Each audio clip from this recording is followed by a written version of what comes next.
पाकुड़ जिला के उत्क्रमित उच्च विद्यालय डांगापाड़ा के शिक्षक आनंद कुमार भगत का चयन भारतीय शिक्षा पद्म भूषण पुरस्कार के लिए हुआ है। यह पुरस्कार उन्हें 2 जुलाई को मुंबई में दिया जाएगा। एक दौर था जब मैट्रिक और इंटर की परीक्षाओं में पाकुड़ जिला हमेशा पिछड़ा रहता था, लेकिन अब स्थिति बदली है।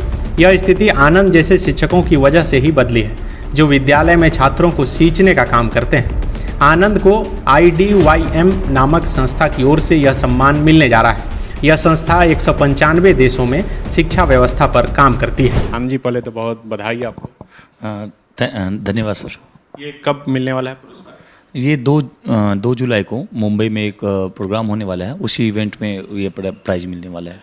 तो आप पाकुड़ के हिरनपुर के उस स्कूल में पढ़ाते हैं? जी, हम उत्क्रमित उच्च विद्यालय डांगापाड़ा में सहायक शिक्षक के पद पे नियुक्त हैं। किस सब्जेक्ट के? मैं अंग्रेजी से हूँ। कैसे चयन हुआ इसमें? एक्चुअली इसका जो है, हमने जो अपना कार्य किया था, तो IDYM एक संस्था है जो 4 साल से मुझे वॉच कर रही है, मेरे कामों को वॉच कर रही है। तो उन्होंने ये एक फॉर्म ये किया था, एक गूगल फॉर्म था जिसमें मुझे अपना ये भरना था, अपने कामों को दिखाना था। जैसे कि कोई भी अगर अवार्ड्स होता है तो हम लोग, जैसे कि प्रेसिडेंशियल अवार्ड के लिए भी हम लोग अपना जिला से भेजते हैं, तो सारा आपने क्या काम किया है, क्या आपने ये किया है, आपका क्या ये रहा है, योगदान रहा है शिक्षा जगत में। तो उसी योगदान को मैंने जब जिला लेवल पे मैंने डाला था, वही योगदान को मैंने वहाँ भी शेयर किया था, तो उसी में चयन हुआ है। तो झारखंड का पाकुड़ जिला, झारखंड अलग होने के बाद अक्सर देखा गया कि मैट्रिक इंटर के रिजल्ट में पीछे रहता है, लेकिन अब वहाँ के शिक्षकों को अवार्ड मिल रहा है, तो लग रहा है कि कोई बदलाव आ रहा है उनके पढ़ाई में, रिजल्ट में भी?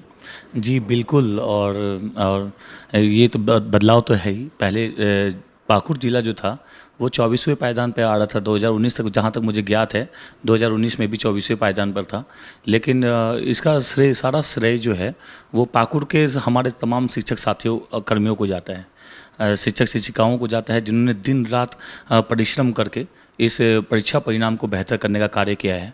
साथ में हमारी जिला शिक्षा पदाधिकारी महोदया जो श्रीमती रजनी देवी है, उनका डेडिकेशन लेवल अगर आप देखेंगे तो आपको समझ में आएगा उन्होंने कितना काम किया है।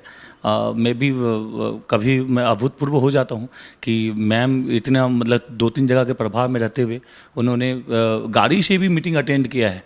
हमने एक संकल्प मिशन नाम का एक प्रोग्राम लॉन्च किया था पाकुड़ में, मैम के दिशा निर्देश में और DC सर के दिशा निर्देश में भी हुआ था। DC सर का भी बहुत बड़ा योगदान रहा है, जो हमेशा पॉजिटिव सपोर्ट देते हैं हम लोगों को।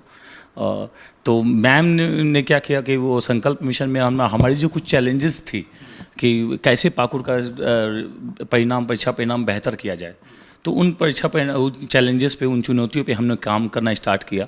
और अभी कुछ चुनौतियों पे हम लोगों ने काम किया, जैसे क्वेश्चन सेटर ग्रुप्स का हम लोगों ने निर्माण किया था, और बच्चों को गोद लेने वाले एक्टिविटी था, पेरेंट्स टीचर इन्वॉल्वमेंट था, पेरेंट्स टीचर मीटिंग था, बहुत सारा बाल संसद का एक्टिव रोल था हमारे। तो DO मैम के दिशा निर्देश में हम लोगों ने उस फील्ड में काम किया। तो 2021 में तो हमारा लक्ष्य था कि 21% रिजल्ट की बढ़ोतरी पाकुड़ जिले का होना है, और 21% हम लोग नामांकन में भी बढ़ाने वाले थे, जिससे कि हम लोग पूरे झारखंड में नंबर 1 पोजीशन पे आ जाए। लेकिन 2021 में कोरोना काल के कारण एग्ज़ाम हो पाना संभव नहीं हो पाया।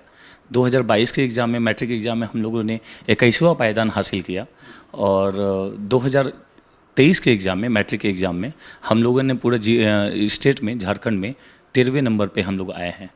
और जहाँ तक मेरे उत्क्रमित उच्च विद्यालय डांगापाड़ा का रिजल्ट का सवाल है, 2022 में हम लोग 100% रिजल्ट के साथ हम लोग थे, और इस बार हम लोग 96% के आसपास हम लोग इस बार आए हुए हैं।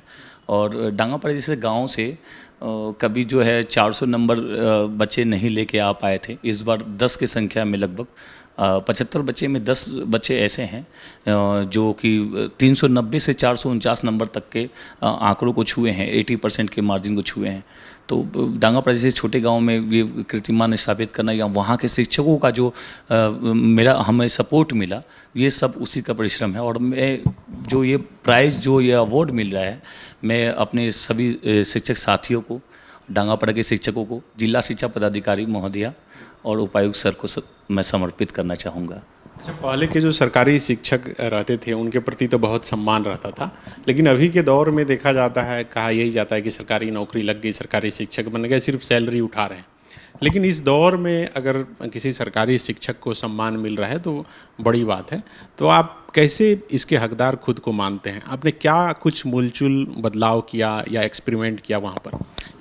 देखिए सर, एक्चुअली जहाँ तक बात है कि शिक्षकों के सम्मान की बात है, तो अभी भी शिक्षकों का सम्मान है।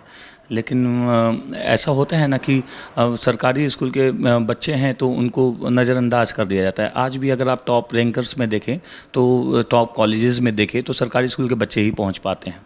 लेकिन क्या है कि बहुत सारे रिपोर्टिंग्स है जिसकी वजह से शिक्षक खुल के काम नहीं कर पा रहे हैं। कुछ मूलभूत सुविधाओं की कमी भी थी, जिससे शिक्षक बल का कम होना, जिससे भी बहुत सारे स्कूल प्रभावित होते हैं। लेकिन अब झारखंड में क्या है, झारखंड सरकार की बहुत बड़ी उपलब्धि आप इसको कह सकते हैं कि अभी उत्कृष्ट विद्यालय एक्सीलेंस स्कूल ऑफ झारखंड हर जगह पे खुल रहा है सीबीएसई मॉडल पे, जो कि एक सराहनीय कदम है। और ये झारखंड आगे सुनहरा एक स्टेट बन के क्षेत्र में बहुत बड़ा बदलाव लेके आने वाला है। और जहाँ तक मेरी बात है सर, तो हमारे शिक्षक कर्मी जो हमारे साथ काम करते हैं उनका बहुत बड़ा योगदान रहा है। साथ में हम लोग कभी भी क्लास से गाँव चले जाते थे बच्चों को भेंट करने के लिए, कि बच्चे से जाके पूछते थे तो बोलते कि हाई स्कूल शिक्षक गाँव आए हैं भेंट करने के लिए।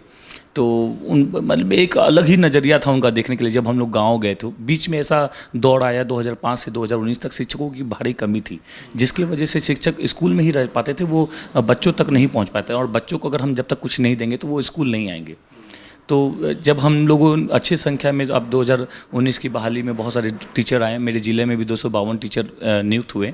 तो उस समय क्या किया कि हम लोग हाई स्कूल में सभी शिक्षक डोर टू डोर विजिट किए, हम लोग बच्चों के घर तक गए और बच्चों को स्कूल में लेके आए। और वहाँ से जो चेंजेस जो स्टार्ट हुआ, बच्चों को हम लोग डिस्ट्रिक्ट में गोद लेने का प्रोग्राम भी एक किया कि हर टीचर कुछ बच्चे को, जैसे एक स्कूल में 10th में स्पेशली 10th के लिए हम लोग ये चला रहे थे, तो 10 बच्चों को नॉमिनेट करना है। 10 बच्चों को, मतलब कि 100 बच्चे हैं इनरोल्ड हैं, तो एक और 10 टीचर है, तो सब टीचर 10 टीचर को गोद में ले लेंगे।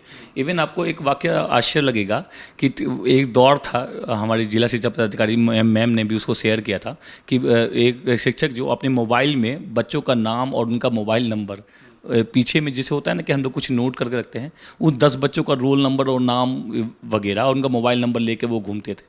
तो और ऐसे क्यों वो बच्चों के पास जा सके, उनसे बात कर सके, क्या कठिनाइयाँ कोविड के दौरान भी, और उनको घर में जाके भेंट करना, उनको नोट्स प्रोवाइड करना, लोग अपना अपना पैसा लगा के नोट्स उन तक प्रोवाइड किए। जो हम लोग जो संकल्प के द्वारा जो काम किए थे, जो इनिशिएटिव लिए थे हम लोग, तो उसके द्वारा ये सब भी काम हुआ। तो इसीलिए वो बेहतर परिणाम प्राप्त कर पाए हम लोग। बहुत बधाई, बहुत शुभकामनाएं। आप जैसे युवा शिक्षक ही शिक्षा जगत में बदलाव लाएंगे। तो देखिए, आनंद कुमार भगत को जो अवार्ड मिलना है, भारतीय शिक्षा पद्म भूषण पुरस्कार, दरअसल जिस संस्था के जरिए ये अवार्ड मिल रहा है, IDYM, ये संस्था 195 देशों में काम कर रही है। और बड़ी बात है कि पहली बार झारखंड से किसी का चयन हुआ है इसके लिए। हम उम्मीद करते हैं कि इससे प्रोत्साहित होकर और जो सरकारी स्कूल के शिक्षक हैं वो अपने स्कूल में बेहतर प्रदर्शन दिखाएंगे और अगली बार हो सकता है कि उनका नाम भी इसमें आए, उनका चयन हो और उन्हें ये पुरस्कार मिले। शुक्रिया।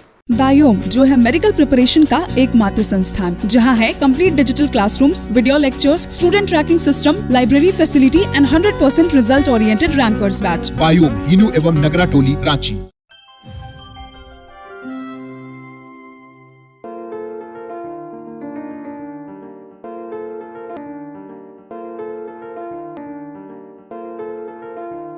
thefollowup.in. Like, share, and subscribe. www.thefollowup.in